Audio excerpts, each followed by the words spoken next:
Nous rendons grâce à Dieu pour cette nouvelle année 2020-2021 dont nous avons fait l'ouverture ce jour, ce 8 novembre, sur notre paroisse. Nous savons que depuis le 2 octobre, au niveau de l'archidiocèse, notre Père archevêque a fait l'ouverture au niveau de l'année, au niveau diocésain. Alors, au niveau du conseil pastoral de notre paroisse, nous avons eu des séances de travail et fait l'ouverture officielle cette année. Le thème retenu, c'est le thème de l'année pastorale au niveau diocésain, vivre dans l'espérance en ce temps de crise. Voilà, comme chrétiens, catholiques, disciples du Christ, comment pouvons-nous vivre ce temps de crise en tenant nos lampes allumées dans l'espérance.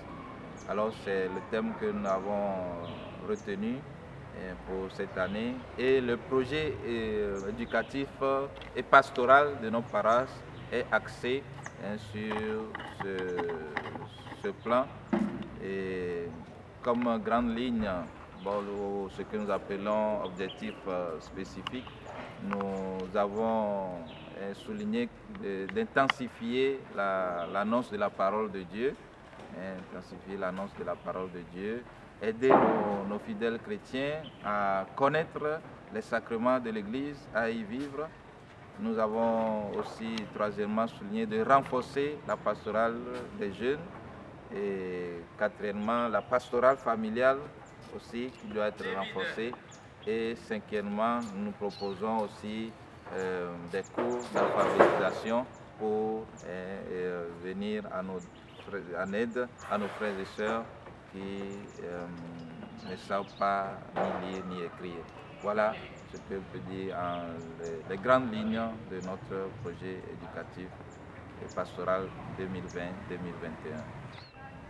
Voilà, nous remercions toujours le Seigneur, et nous savons que par les dernières décisions au niveau les dernières décisions de notre Père archevêque depuis le 28 août, la paroisse Maria Auxiliadora, qui comprenait 5 communautés, est éclatée. Et il y a la communauté Saint-Jean-Bosco de Koinkope qui est devenue quasi-paroisse, et la communauté Saint-Venant d'Akoresoa aussi qui est créée quasi-paroisse.